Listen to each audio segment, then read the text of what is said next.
بسم اللہ الرحمن الرحیم۔ میرا نام ڈاکٹر فرحان علی ہے اور میں یہاں پہ افریدی میڈیکل کمپلیکس میں ایز اے پیڈیاٹرک نیورولوجسٹ کام کر رہا ہوں، یعنی بچوں کے دماغی اور اعصابی نظام کا ماہر ڈاکٹر ہوں۔ میں نے MBBS خیبر ٹیچنگ ہاسپٹل سے کیا ہے، اس کے بعد پھر میں نے جنرل پیڈز میں FCPS خیبر ٹیچنگ ہاسپٹل سے، اور پھر میں سپر اسپیشلائزیشن کے لیے پیڈز نیورولوجی کی سپر اسپیشلائزیشن کے لیے آغا خان ہاسپٹل چلا گیا، اور اس کے بعد پھر میں نے ساؤتھ افریقہ سے ریسرچ اور ایپیلیپسی اور اس میں کورس کیا ہے۔ تو کرنٹلی میں افریدی میڈیکل کمپلیکس میں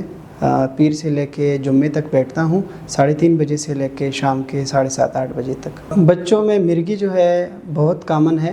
اور مرگی کو عام طور ایک ٹیبو سمجھا جاتا ہے، یعنی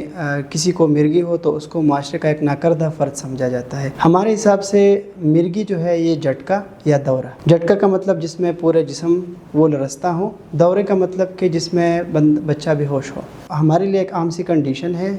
اگر کسی کو مرگی ہو تو اس کا مطلب یہ نہیں ہے کہ وہ معاشرے کا ایک ناکردہ فرد ہے۔ اچھا، مرگی کی طرف اگر آتے ہیں، مرگی جو ہے جب جھٹکے یا دورے 2 سے زیادہ جھٹکے پڑتے ہیں اور بغیر بخار کے، بغیر ٹمپریچر کے، سرسام بیماری کے یا سر پہ چوٹ لگنے سے، اس طرح بغیر کسی وجہ کے اگر کسی بچے کو 2 جھٹکے پڑتے ہیں اور 24 گھنٹے کے وقفے سے، تو اس کو ہم کہتے ہیں مرگی۔ اگر کسی کو 1 جھٹکا پڑتا ہے اور ساتھ میں اس کی دماغ کی پٹی جس کو ہم EEG کہتے ہیں، اگر اس میں مسئلہ ہو،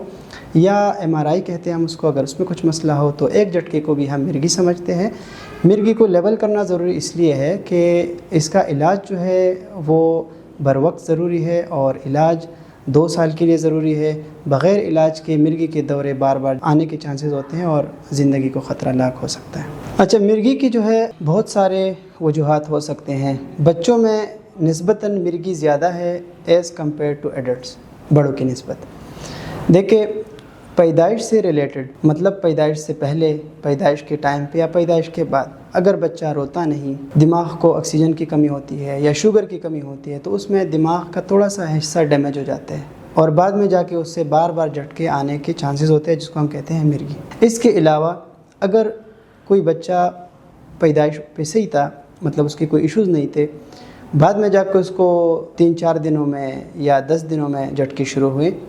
اور اس کو کوئی بخار نہیں ہے، اس کو کوئی چوٹ نہیں لگا، اس کے بلڈ ورک اپ جو خون کے ٹیسٹ ہے وہ سارے صحیح ہے، اور جھٹکے شروع ہوئے، دماغ کی پٹی میں مسئلہ ہے، تو پھر ہم جاتے ہیں مرگی کے اور ایسے وجوہات کی طرف جو کہ کامن نہیں ہے، جیسے خاندانی وجوہات ہیں، اس کو ہم کہتے ہیں جینیٹک،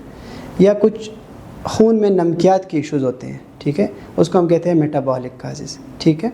یا اسٹرکچرل کازز، دماغ کی بناوٹ صحیح نہیں ہوتی تو اس کو ہم کہتے ہیں اسٹرکچرل کازز۔ تو مطلب یہ ہے کہ بچوں میں جب جھٹکے پڑتے ہیں، وہ والے جھٹکے اگر اس ٹائم کوئی اور وجہ نہ ہو، آپ کو لگے کہ ابھی ہمیں آگے جانا چاہیے، مرگی کے ڈائگنوسس کی طرف جانے، تو بہت سارے وجوہات ہیں۔ کبھی کبھار بچے آتے ہیں ہمارے پاس تو ہم ان کو ایک ٹیسٹ لکھ دیتے ہیں، اس میں کچھ ہمیں نہیں ملتا، پھر دوسرا ٹیسٹ لکھ دیتے ہیں، پھر تیسرا ٹیسٹ، اور آخر کار ہم جینیٹک کی طرف جاتے ہیں۔ تو یہ ڈائگنوز کرنا ضروری ہے، کیونکہ بر وقت تشخیص اور بر وقت علاج سے جو دماغ ہے اس کو بچا جا سکتا ہے۔ دیکھیں، جو مرگی ہے اس کا میجر چنک جو ہے وہ پیدائش سے ریلیٹڈ کمپلیکیشنز اسی کے ساتھ ریلیٹڈ ہے۔ اب پیدائش سے ریلیٹڈ جو کمپلیکیشنز آتی ہے وہ ماں، بچے اور ماں بچے دونوں کو ملا کے، ماں میں جو مسائل ہوتے ہیں، جیسے اگر اس کو نیوٹریشن کم ہو، اس کو خون کی کمی ہو، بچے کو حمل کے ٹائم پہ زیادہ کام سے یا اس طرح کوئی ایشوز ہوں، تو اس وجہ سے بچے کے دماغ کو آکسیجن کی کمی ہو سکتی ہے۔ اچھا، جو میجر چنک ہے ایپیلیپسی کا، وہ بیسیکلی جو بچے ہیں پیدائش سے پہلے اور پیدائش کے ٹائم پہ جو ٹائم ہے، اسی کے ساتھ زیادہ تعلق ہے اس کا۔ تو اگر ماں کو صحیح خوراک ملے تاکہ بچے کو آکسیجن کی کمی نہ ہو، خون کی کمی نہ ہو، ایون حمل کے ٹائم پہ،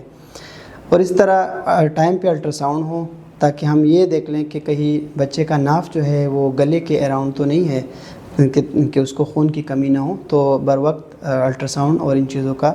تعین ہو سکے۔ پھر اچھی جگہ ڈیلیوری، کیونکہ ڈیلیوری کے ٹائم پہ بچوں کو دماغ کی آکسیجن کی کمی ہو جاتی ہے، شوگر کی کمی ہو جاتی ہے، وہ روتے نہیں ٹائم پہ، تو بعد میں جا کے یہ بچے ڈیلیڈ ہوتے ہیں، ان کی نشو و نما کم ہوتی ہے، اور ان میں مرگی جو ہے وہ بہت کامن ہوتی ہے۔ دیکھیں، مرگی کی تشخیص جو ہے وہ کلینکل ہے۔ کلینکل کا مطلب بچے کو دیکھ کے یا ویڈیو دیکھ کے یا جھٹکے کو دیکھ کے آپ بتا سکتے ہیں کہ ہاں یہ جھٹکا ہے اور اس کے بعد پھر آپ جا کے اس کی تشخیص کر سکتے ہیں، ٹھیک ہے۔ اگر کسی بچے کو جھٹکے پڑتے ہیں تو والدین کو چاہیے کہ فوراً اس کی ویڈیو بنائیں، کیونکہ جو آپ لوگوں کو لگتا ہے کہ جھٹکا ہے، شاید وہ ہمیں لگے کہ وہ جھٹکا نہ ہو۔ کبھی کبھار پریشانی میں بھی، دماغ کے بوجھ، ٹینشن، ڈپریشن میں بھی بچے جو ہے نا وہ جھٹکوں جیسی حرکات کرتے ہیں، بے ہوش ہو جاتے ہیں، تو ویڈیو بنانا بہت ضروری ہے۔ تو تشخیص کے لیے ہمیں آپ کی ایک ویڈیو جو ہے، چھوٹی سی موبائل کی ویڈیو، 2 منٹ کی ویڈیو ہمارے لیے بہت امپورٹنٹ ہوتی ہے۔ ہاں، اگر ایک جھٹکا پڑتا ہے اور ہم اس میں کنفیوز ہوتے ہیں کہ ہاں ابھی یہ جھٹکا ہے یا نہیں ہے، تو ہم پھر کچھ اور ٹیسٹ کی طرف جاتے ہیں جو اسپیشلائز ٹیسٹ ہے۔ سب سے پہلے ہم خون کے ٹیسٹ کرتے ہیں، جس میں کیلشیم، شوگر، میگنیشیم یہ چیزیں دیکھتے ہیں، اور اس کے بعد ہم جا کے دماغ کی پٹی کرتے ہیں۔ اگر دماغ کی پٹی میں مسئلہ ہو، بچے کو جھٹکے ہوں، تو اس کو ہم لیبل کرتے ہیں کہ یہ مرگی ہے۔ ساتھ میں کبھی کبھار ہمیں MRI کی ضرورت پڑتی ہے، کیونکہ اگر جھٹکا ایک سائڈ کا پڑتا ہو یا دماغ کی پٹی میں ایک سائڈ سے سپارکس آ رہے ہوں، تو اس میں پھر MRI ضروری ہے، کیونکہ دماغ کی بناوٹ کو اس ٹائم دیکھنا ضروری ہے۔ علاج کے حوالے سے اگر میں بات کروں، جس طرح باقی بیماریوں کے علاج دوائیوں سے کرتے ہیں، اس طرح مرگی کے علاج بھی دوائیوں سے کرتے ہیں۔ تو ہم ایک خاص دوائی سے شروع کرتے ہیں۔ یوجولی دوائی کا انتخاب جو ہے یہ بہت امپورٹنٹ ہوتا ہے کہ کس ایج میں آپ کون سی دوائی دیں گے، جینڈر کو یعنی کس جنس کو، لڑکا ہے، لڑکی ہے، بالغ ہے، نابالغ ہے، اسی حساب سے اس دوائی کو ہم سلیکٹ کرتے ہیں۔ ایک ہی دوائی سے یوجولی ہم سٹارٹ کرتے ہیں، بہت لو ڈوز سے سٹارٹ کرتے ہیں، پھر آگے جا کے اگر اس سے جھٹکے نہیں رکتے پھر بڑھاتے ہیں۔ دوائی کے علاوہ جو ہے امپورٹنٹ چیز وہ کمپلائنس ہے۔ یہ پیرنٹس کے لیے بہت امپورٹنٹ چیز ہے۔ آپ کو دوائی لکھ دی جاتی ہے، آپ کو بتایا جاتا ہے کہ صبح و شام، تو صبح و شام اس کو آپ ایسے دیں گے جس طرح ہم 5 وقت نماز پڑھتے ہیں۔ دوائی میں آپ اگر مسنگ کرتے ہیں تو دوبارہ جھٹکے آنے کے چانسز ہوتے ہیں، ہم ہمیشہ بھول جاتے ہیں۔ تو میں اکثر پیرنٹ سے کہتا ہوں کہ آپ ایک چارٹ رکھ کے گھر میں، اور اس پہ جیسے ڈیٹس ہیں، وہ کیلنڈر جو بنا ہوتا ہے، تو آپ اس پہ رات کو سوتے ہوئے اس پہ ٹک کیا کریں کہ آج کی دوائی اس کو مل گئی، پھر نیکسٹ اس کو دوائی مل گئی۔ اور فادر سے میں کہتا ہوں کہ آپ اس کو اوور لک کریں، مطلب ماں دیتی ہیں اس کو دوائی، اس سے پوچھا کریں، رات کو آتے ہوئے سوتے ہوئے جسٹ ایک دفعہ پوچھا کریں اپنی دوائی دی ہے۔ تو اگر دوائی مس ہو جائیں تو وہ والے جھٹکے پھر اس طرح اس میں کنورٹ ہو جاتے ہیں کہ ہم اس کو کنٹرول کرنا پھر مشکل ہو جاتا ہے، تو ہمیں پھر ایک دوائی کی بجائے 2 3 دوائیوں پہ جانا پڑتا ہے۔ دوائی کے ساتھ جو ہے ایک اور اہم بات یہ ہے کہ ڈاکٹر صاحب جب آپ کو دوائی لکھتے ہیں تو آپ کو کچھ علامات بتاتے ہیں کہ اگر سپوز الٹیاں شروع کرتا ہے، یا یرقان پڑتا ہے بچے کو، یا پیشاب کا رنگ سرخ ہو جاتا ہے، اس طرح کچھ علامات آپ کو بتاتے ہیں جو سائیڈ ایفیکٹس ہوتے ہیں، تو اس پہ آپ کینلی نظر رکھیں۔ اور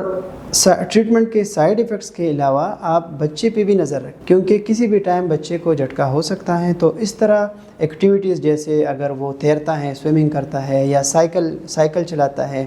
یا کوئی ہائٹ پہ چڑھتا ہے، تو اس کو آپ کبھی بھی انسپروائز، مطلب اس کو دیکھ کے کریں یا ہاتھ سے پکڑ کے یا بالکل اس کے قریب رہ کے وہ ایکٹیویٹیز اس کو الاؤ کریں، لیکن وہ بالکل سپروائزڈ ہونے چاہیے، تاکہ اس طرح اگر خدا نخواستہ تالاب میں یا اس طرح کوئی جگہ میں اس کو جھٹکا پڑتا ہے تو پھر موت کے چانسز زیادہ ہو جاتے ہیں۔ جو علامات میں نے آپ کو بتائے ہیں، تو پیرنٹس کے لیے یہ بہت امپورٹنٹ چیز ہے کہ وہ اس کو سمجھیں، اس پہ ویڈیوز دیکھیں، اور اگر اس طرح کوئی ایشو ہوتا ہے تو فوراً ایک پیرنٹ اس کی ویڈیو بنائیں، دوسرا پیرنٹ جو ہے وہ اس کو مینیج کرے، سائڈ پہ کریں، اس کے بٹن کھولیں، اس کے منہ میں اگر لعاب ہے تو اس کے منہ میں کوئی بھی چیز نہ ڈالیں جھٹکے کے ٹائم پہ، جس اس کو سائڈ پہ کرے تاکہ وہ لعاب جو ہے وہ سائڈ سے نکل جائیں، اور فوراً پھر مستند ڈاکٹر سے رجوع کریں، پیڈیاٹرک نیورولوجسٹ سے رجوع کریں۔ اگر پیڈیاٹرک نیورولوجسٹ وہاں پہ اویلیبل نہیں ہے تو جنرل پیڈیاٹریشین سے رجوع کریں، اگر وہ بھی اویلیبل ہے تو کسی عام ڈاکٹر سے، MBBS ڈاکٹر سے وہ رابطہ کر سکتے ہیں، اور بعد میں جا کے تاکہ اس کی بر وقت علاج ہو سکے، بر وقت تشخیص اور علاج جو ہے وہ کافی کمپلیکیشن سے بچے کو آگے جا کے بچا سکتا ہے۔